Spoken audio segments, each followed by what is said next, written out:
la paix. Il a besoin de la paix parce que la paix est supérieure. La paix est supérieure par rapport à la guerre. Et ça, je le savais. Je savais également son idée de pouvoir réunir tous les députés au profit du peuple.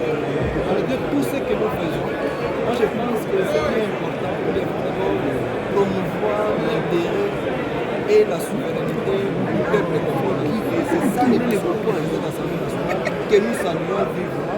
Et je crois que cette session qui est purement budgétaire, nous allons faire tout ce qu'il faut pour accompagner les bureaux que nous soutenons très bien. Et je crois que tout ce qui se passe, s'il y a des tractations politiques et les hommes dits, ça c'est l'œuvre de l'ennemi.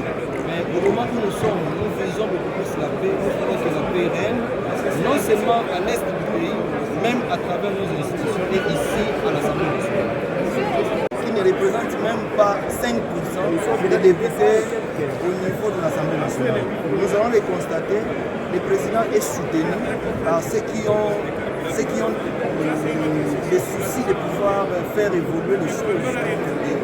Et je crois que nous allons, la pétition sera reçue et sera recevable et je pense qu'au moment de vote, vous allez le constater par rapport à son idée, parce que ce que nous vivons actuellement, il y a l'amélioration des conditions de vie des députés, les sociales des députés est prise en compte, les assistants parlementaires, leur salaire est doublé par deux, les CESOPA respectés et je crois que les députés honoraires sont dans la joie et même les administratifs seront pris en charge comme a témoigné notre président de l'Assemblée nationale. Dans le moment où vous parlez de la paix, la FCN distribué 7400 militaires.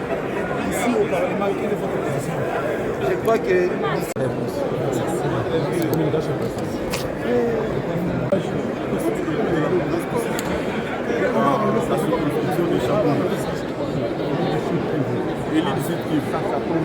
Alors, en une minute, c'est une session issue de la soubresaut du président de la ville lui-même. Il y a turbulence. Et vous, députés, ces messages du président, vous, comment vous l'avez accueilli? Vous êtes d'abord de quel parti politique? Je suis de l'Union Sacrée. Vous êtes de la plateforme famille? Je suis de la plateforme Union Sacrée. Ok, mais quel parti politique? Je suis du regroupement Action des Alliés de l'Union pour la Nation congolaise. Ok, ça c'est UNC de Caméré. Oui. Ok, alors en une minute, comment vous trouvez ce discours du président Caméré qui demande aux autres, il leur lance un pardon pendant que vous disent est-ce que c'est une histoire de parcours, c'est une histoire de droit pour les députés que vous êtes? Parce qu'il y a eu plusieurs fois des demandes, mais aujourd'hui il y a 8 clos offerts comme ça. Est-ce qu'il fallait attendre des pétitions pour ça?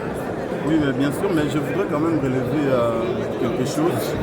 L'action d'initier une pétition, ce n'est pas une action politique. C'est une action parlementaire normale qui est consacrée dans notre règlement intérieur. Et donc les gens qui veulent profiter ou tirer des ficelles derrière cette action pour dire qu'il y a des problèmes à l'Assemblée nationale ou il y a quoi, dans toute organisation, il y a un document qui les régit, qui les recadre. Et nous, ici, au niveau de l'Assemblée nationale, nous avons notre règlement intérieur qui donne la possibilité aux députés d'initier des pétitions au cas où ils trouvaient qu'il y avait un ça ne va pas. Et donc, les honorables députés ont eu, conformément à notre règlement intérieur, initié leurs pétitions, ce qui est de leur droit. On ne peut pas les refuser. Et ce qui est essentiel, c'est de voir dans les pétitions en question quelles ont été les revendications phares. Et les revendications majeures tournent autour des conditions sociales des députés. Et donc les soins de santé des députés, nous avons les émoluments et autres. Mais aujourd'hui, nous avons l'honneur de vous informer que l'essentiel, donc je vais vous parler de 80% des revendications proposées par les députés ont déjà été rencontrées. Et donc, nous trouvons que le discours du président a été réconciliateur. Il s'est timulé, il a reconnu les défauts parce que l'erreur est humaine. Et donc j'espère qu'à ce stade, tout ne se résout pas par violence et que les restes, nous pouvons nous mettre autour d'une table pour essayer de discuter et lever les malentendus pour le peu de points qui restent parce que la majorité des points qui ont été soulevés ont déjà trouvé des solutions. Et nous remercions le gouvernement parce que les bureaux de l'Assemblée nationale ne gèrent pas les trésors publics. les fonds devraient provenir du gouvernement. Et aujourd'hui, comme le gouvernement a essayé de répondre en partie à nos demandes, et donc nous pouvons dire merci, mais aussi nous pouvons dire qu'il n'y a plus utilité, il n'y a plus opportunité de poursuivre la pétition, étant donné que 80% des revendications qui ont été exprimées dans cette pétition ont déjà trouvé des solutions. En 15 secondes, est-ce qu'il faut profiter de la situation de l'Est pour dire non, il ne faut pas de pétition parce qu'on doit d'abord se concentrer sur la situation de l'Est? Non, mais vous savez, monsieur le journaliste, la paix dépasse tout. Sans la paix, on ne peut pas être ici avec vous. Sans la paix, il n'y aura pas l'Assemblée nationale. Sans la paix, il n'y aura pas de gouvernement. Sans la paix, il n'y aura pas d'activité des entreprises publiques ou privées. Et donc la priorité des priorités, c'est d'abord la paix. Et en plus de ça, la vie humaine est sacrée. C'est tous les jours que nous comptons des morts à l'est du pays. Et donc la préoccupation majeure pour l'instant devait être la quête de la paix dans la partie est et non ce que nous faisons. Merci. Merci. Ok.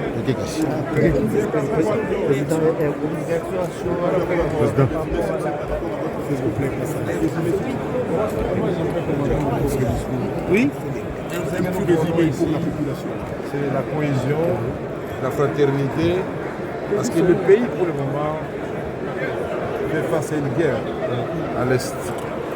Et en même temps, nous devons nous rappeler à tout moment que le travail des députés, c'est de parler, d'intercéder pour ces élections. C'est sa première mission. Faire monter les désidératas de cette population jusqu'au niveau de l'Assemblée pour que l'exécutif puisse en tenir compte. La deuxième mission, c'est d'élaborer les lois et les adopter. La troisième mission, c'est de contrôler l'action du gouvernement et des entreprises publiques. Donc, nous avons dit que cette session qui s'ouvre, nous allons examiner tous les rapports depuis le début de notre installation jusqu'à ce jour, faire un tableau de recommandations et inviter Madame la Première ministre et les ministres concernés pour qu'ensemble, dans une collaboration proche, nous puissions voir comment rencontrer les attentes de notre pays. Président Vital Pour le reste, nous remercions les députés d'avoir fait preuve de maturité. Et je vous ai dit tout à l'heure, les motionnaires comme les non-motionnaires sont des débats. La Chambre, c'est la dialectique, c'est la démocratie. Oui. Mais une démocratie basée sur le seul intérêt général, sur l'amour et la fraternité entre nous. Les mensonges de mesquinerie n'ont pas de place. Merci. Merci, non, c'est fini.